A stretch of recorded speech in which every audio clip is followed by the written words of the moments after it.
Welcome to the Mobius Podcast. We bring you tools and information to help you upgrade your mind and upgrade your body. If you want to live an optimal lifestyle, this is the place for you. Check out MobiusNutrition.com for more podcast episodes, articles, and videos to help you improve your mind and upgrade your body. Here's your host, David Taylor. Hello and welcome. Today I am talking with Stacey Chillemi. Stacey Chillemi is a health expert and the author of the new book, The Complete Guide to Natural Healing, a natural approach to healing the body and maintaining optimal health using herbal supplements, vitamins, minerals, fruits, vegetables, and alternative medicine. Chillemi's passion is helping others discover the surprising secrets to healing the body and maintaining excellent health for life. Stacey has dedicated her life to the field of health, alternative medicine, and herbal medicine. Stacey educates others and shares with them the natural remedies to stay healthy, restore health, and look and feel younger. If you have been on a roller coaster ride of medical conditions, you will finally be able to heal your body and maintain excellent health for life. Stacey, thank you so much for coming on the show. Oh, thank you so much for having me. Now, to start things right off, what motivates you to do what you do? My motivation is to help others feel better. My passion is helping others. I really love to show others ways on how to improve their life, their lifestyle, the way they feel. With me personally, I developed epilepsy at the age of 5. I had struggled for years trying to control my seizures, and it was a real battle throughout my life. When I got to college, it even became more of a struggle because, as you know, when you're in college, just the stress of studying and all the other things that come along with it, my seizures had increased, and I got to the point where I just didn't know what to do. I wanted to move forward in life, but I felt like there were so many obstacles in my path. And so what I started doing was I wrote a letter to the Epilepsy Foundation, and I said, I really need help. I want to finish college. I want to get on with my life, but I just don't know how I'm going to do it with my disorder. And hundreds and hundreds of letters from all over the United States and Canada poured out and came to me. And I was looking through these letters, and I was just amazed on some of the stories, and they were so inspirational and they were so informative. And I decided at that point to start writing a book, and I called it Epilepsy You're Not Alone. And I took all the stories and all the advice that people from all different walks of life gave to show how to cope with a disorder. And I put it together, and I used my own story, and I put that in the book as well. But I never got to finish it right away. I had finished college. I actually implemented a lot of things I learned, and it helped me get through college. And but I was still having seizures, and after college, I had gotten a job with a TV network, and I was still having a lot of trouble controlling my seizures. And I had got to the point where I just wasn't able to actually walk the path that I really wanted to do in life. So I stopped working, and I started to work from home. And I had started working with an herbalist, and I was doing a lot of research with this herbalist, and I was working on a lot of projects with this herbalist. And I started taking a lot of these things that I was learning and implementing them in my own life, and my seizures started to decrease. They went from 9 seizures to 6 seizures to 3 seizures to 2 seizures to no seizures. Now, I was still taking medication, but I had changed my complete lifestyle. I had changed my way of eating. I have changed the way I, take stress on, and I changed, implemented vitamins and supplements into my life, and, my body had a complete turnaround. I was able to actually get back to the place that I wanted to be at. And I was so inspired at how effective these things were that I actually took a couple years to write my own book called The Complete Herbal Guide. And I actually finished that other book I was telling you about, Epilepsy You're Not Alone.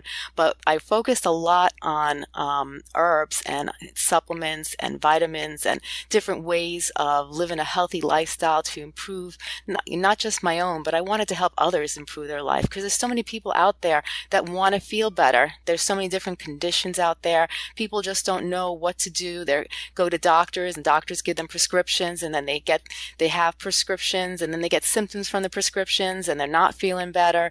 And then they go back to the doctor and they say, hey, I don't feel good. Now I'm starting to feel this. And then they give them another prescription. And before you know, you have a cabinet full of drugs in your bathroom closet, and it's like, and you're still not getting anywhere. So then you have to really think about, what's the root cause? Why am I feeling like this? What can I do to improve my life? And that was my whole foundation, to help others find out what the root cause of the problem is, and finding solutions on how they can actually improve their life, fix their conditions, and live the life that they want to live. That's an inspirational story. I love that. Now, you worked through getting your own health issues with epilepsy fixed. How would you recommend someone start on that journey? I mean, you worked with an herbalist. Do you recommend that they do that? Do you recommend that they kind of start experimenting with their own diet and with their own supplementation? Or let's say someone has an issue, it doesn't really matter what it is, but how do you start down that path of healing? I always tell people it's great to go to a holistic doctor or go to an herbalist that deals with this, because sometimes you need help from a professional. You can't, you can be your own doctor to a certain point, but you have to also look for people who have a lot of experience in the field. And what I like about holistic doctors, and they do full blood workouts. So they could tell you by your blood work what exactly your body's deficient in, what's going on.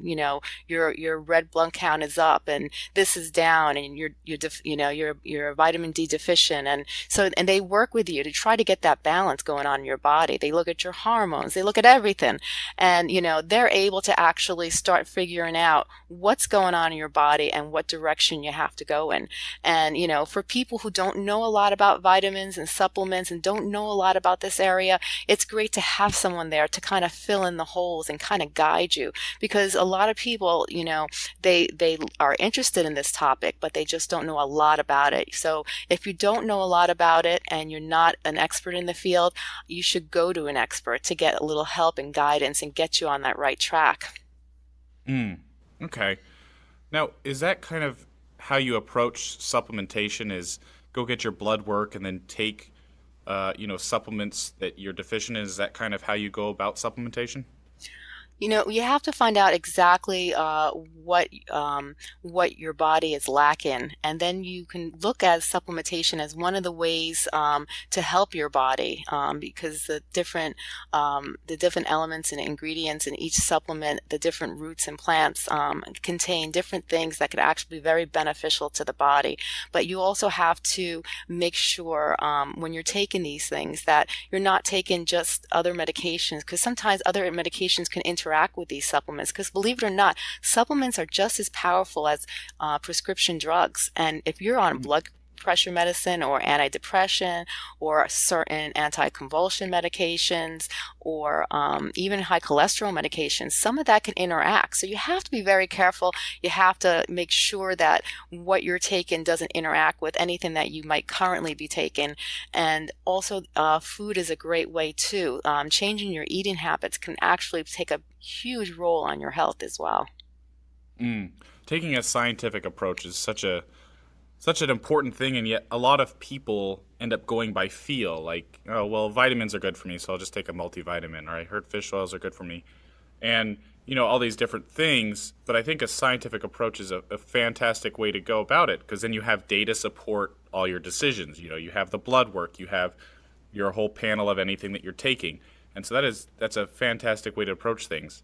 I just wanted to throw in real quickly, you also want to make sure when you're taking a supplement or a vitamin that you're not taking one that is full of fillers and a low quality vitamin or supplement. That's why sometimes if you don't know a lot about it or you don't understand some of the ingredients that are in it, it's sometimes good to actually go to a doctor like a herbalist or a holistic doctor that knows about it or could actually gear you to a quality brand to use as well.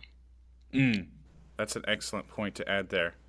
Now, when it comes to diet, I feel like, there's still some good guidelines that everybody can apply to their diet. And what would some of those guidelines be?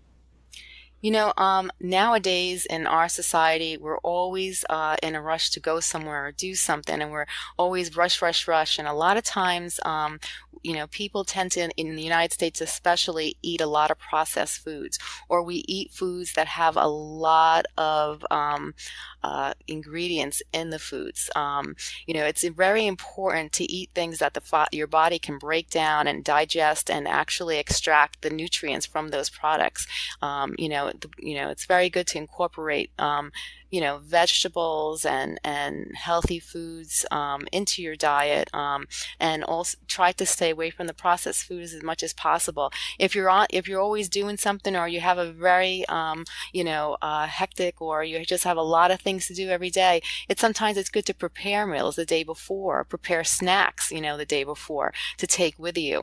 But a lot of people eat processed foods, and a lot of foods have different dyes and different ingredients, and our body rejects it and ends up storing it as in our body, and it never breaks it down. And when you have all these different bad ingredients that are getting stored in your body, that's when problems start to arise and health issues to come about. Okay. Yeah, I'm pretty sure as long as people stay away from processed foods, I think their health, their quality of life would increase such a huge amount. And I think that's such an it's easy to say, sometimes it's a lot harder to apply. I agree. And especially in the beginning, it's very hard. Once you start doing it and you make it part of your lifestyle, it gets easier and easier. And also too, there's certain foods that you should really try to eat organic, such as eggs. There's a lot of eggs on the market that have hormones in it. And, nowadays, they even have studies where they see girls are developing a lot earlier than they're supposed to. And, different conditions are arising due to the hormones and the different things that they put in these in eggs, and also in chicken. Like chicken has, they put little bits of arsenic in chicken, for an example. Certain foods, if you could buy organic, you really should. And then, sometimes if you spend a little extra on food, you get what you pay for, and certain things you really should be careful what you eat. And I think that goes back, a lot of people will say, well, the organic is more expensive, it costs more, and it costs to get grass-fed, and it costs more to get free range, and all these things, but it's kind of more of a pay me now, pay me later, right? You pay now, the ounce of prevention is worth a pound of cure, right? You pay early now, or you pay for, treatments for diseases later, right? Exactly, 100%. It is, you go into a food store, a lot of things are expensive that are organic, but not everything has to be organic. You should try to buy organic for certain foods, but if you can't afford to buy, organic for a lot of different foods, at least try to make your eggs, your milk, certain meats, and fishes, organic, and try to go in that route, because those foods are, go right into your body, and, you want them to be pure, and you don't want them to have, all the antibiotics. Like for instance, cow's milk, they have a lot of antibiotics, a lot of hormones, and even when the cows get sick, they just shoot them with antibiotics, and then we get that milk. So you really need to think, what other alternatives, and nowadays, people don't even recommend that we drink milk. They suggest that we drink different types of alternatives, and also, you don't need as much dairy like milk in your diet to be healthy. And there's some studies that say that there's a majority of people that are at least to some extent lactose intolerant, and I know I'm one of those people. Yeah. And one thing that's really interesting about the food supply and things like that is if I drink milk, it just wreaks havoc on me, right? My digestive tract is toast. However, if I drink raw milk, there's a farm near my place, and I don't really drink milk very often, but if I do, it has no effect on me. It's perfectly fine.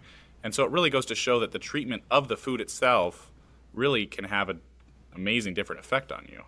Oh, 100%, and our bodies, like I said before, if it's if it's something that the body is not familiar with, it just, it stays in our body, it affects the body, and the body can't break it down. So it's floating in our body, it's causing problems, and, it's being stored in areas, and it leads to problems in the long run.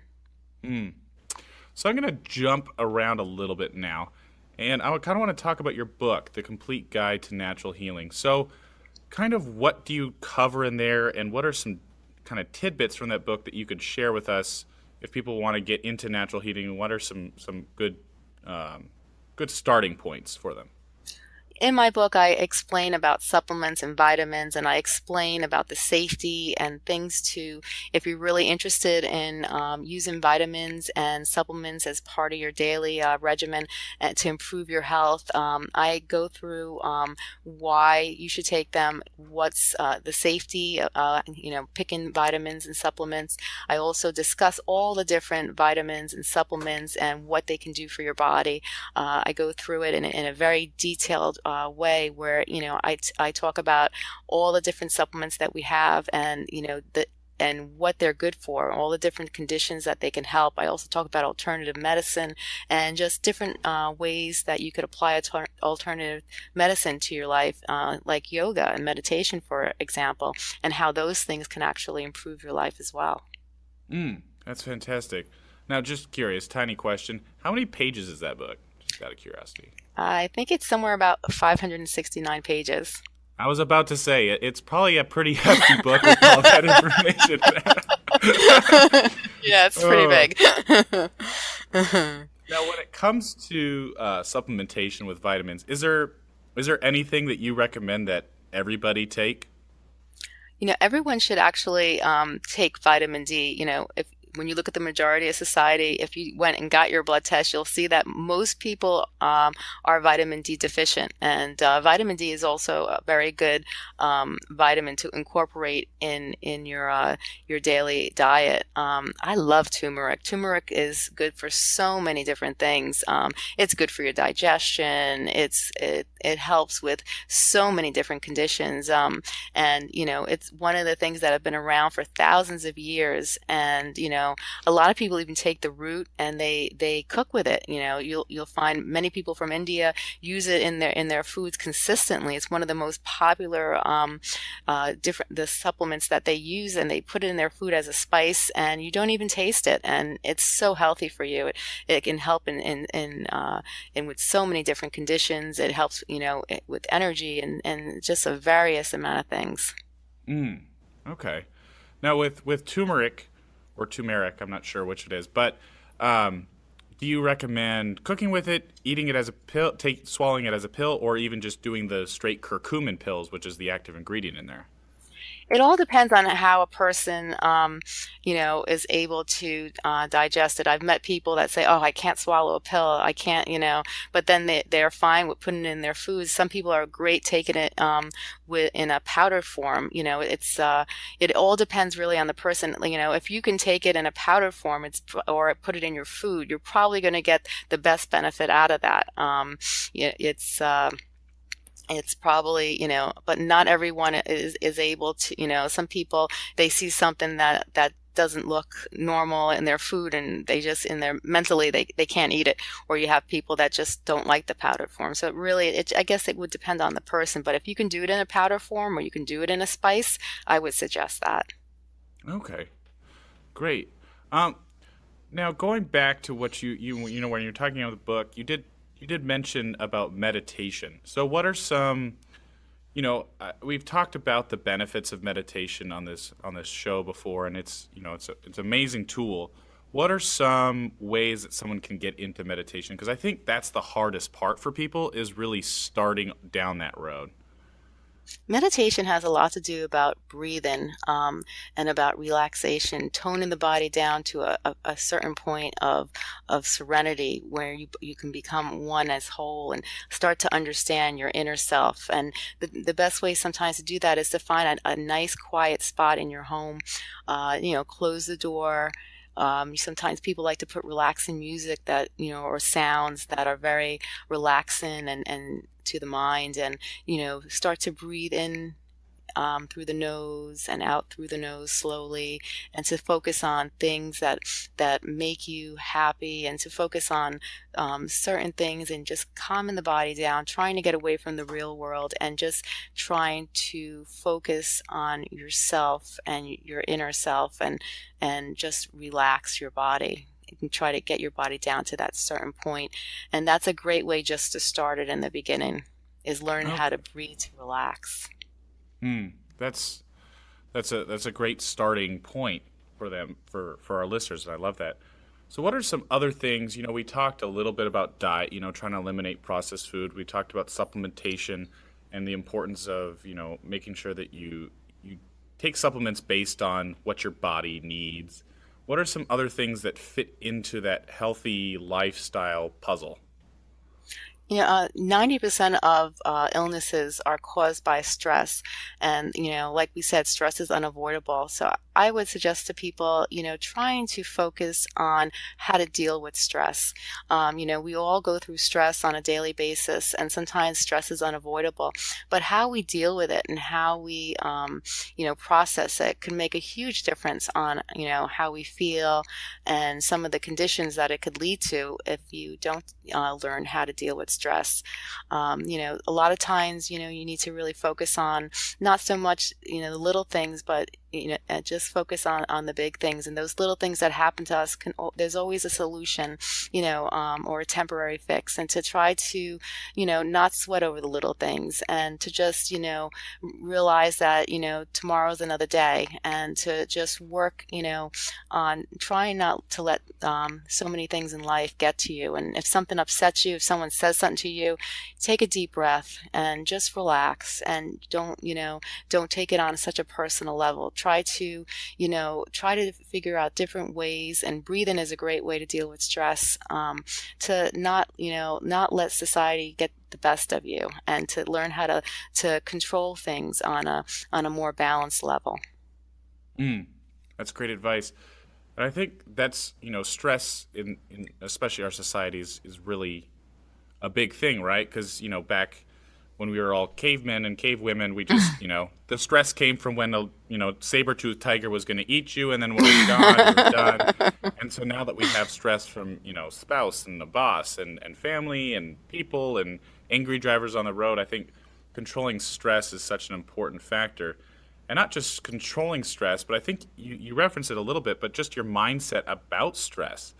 And I think that's a huge part of it, because we can just say, oh, stress is bad, and so you just focus trying to get rid of stress, which of course causes more stress. Or if you say, some stress can be useful, some stress can be good, eliminate the little stuff, focus on the big stuff. And I think that's a fantastic mindset to have about that can really change the way you live your life. So thank you for that.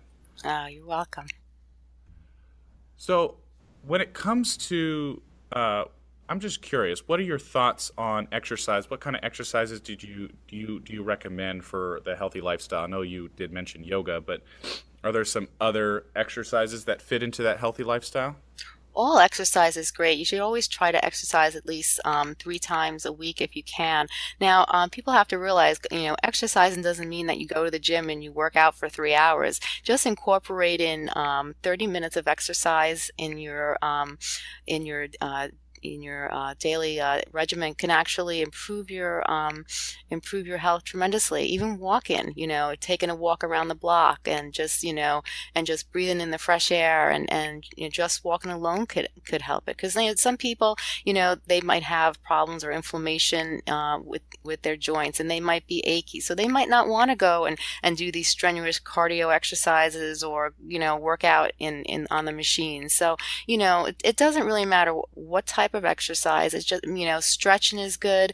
The more you stretch, the more you increase your circulation. And for people with joint pain, that's a great thing. It's just stretching the body, walking, after a stretch. If you're young and you have no medical problems, if you're able to go to the gym, having a exercise regimen where you do one thing one day and then you change it up the next day is great, because you don't want to overdo your body either. You want to kind of balance it, because it's too much of a good thing can always be a bad thing. So you have to really implement a little bit, of what you like and what works for you.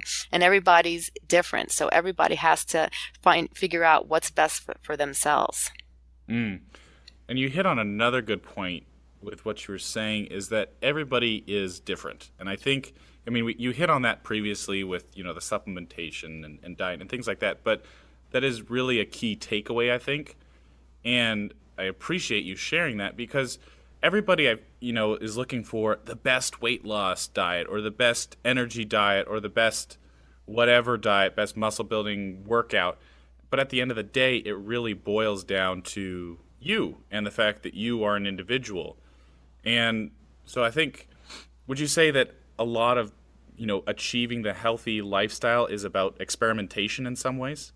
It is. You really need to like we just mentioned, every person is different. Everybody functions differently. Everybody thinks differently. And you can't just say, this is the magic way and your body's going to get thin and this is going to happen. And, there's no magic way of getting healthier. It's really, you have to look at your own self. You have to realize what's best for you, what works for you, and you really have to, create, a plan of what's going to be best for you and your body. And you go by learning what's healthy to eat and then figuring out, a daily schedule, what foods that work with your body best, and knowing that they're healthy and knowing that they work with your body and your body breaks it down well, then you can start incorporating different things into your diet. With supplementation, after doing it for a while, you know what supplements work well with your body, what supplements make you feel good, so you incorporate those. And with vitamins, it's always good,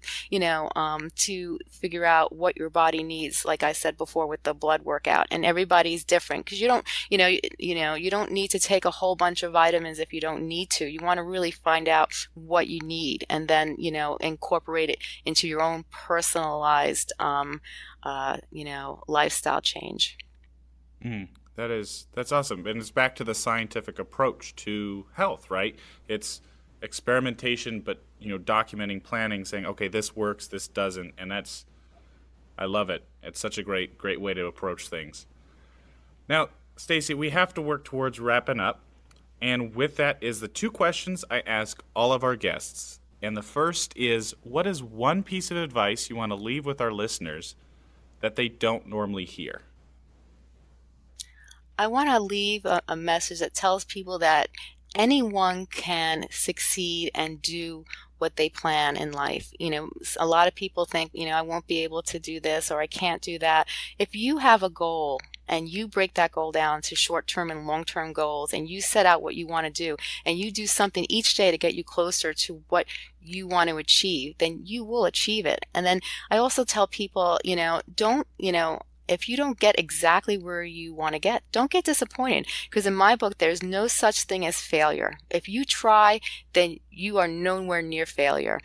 And whatever people want to do, whether they want to get healthy, whether they want to become a successful entrepreneur, whether they want to be the best writer in the world, anyone could be anything. If they have a passion, a mission, and goals, and they drive towards that goal, then anyone can do anything in life. It's wanting to do those things from your heart and then actually going and doing it.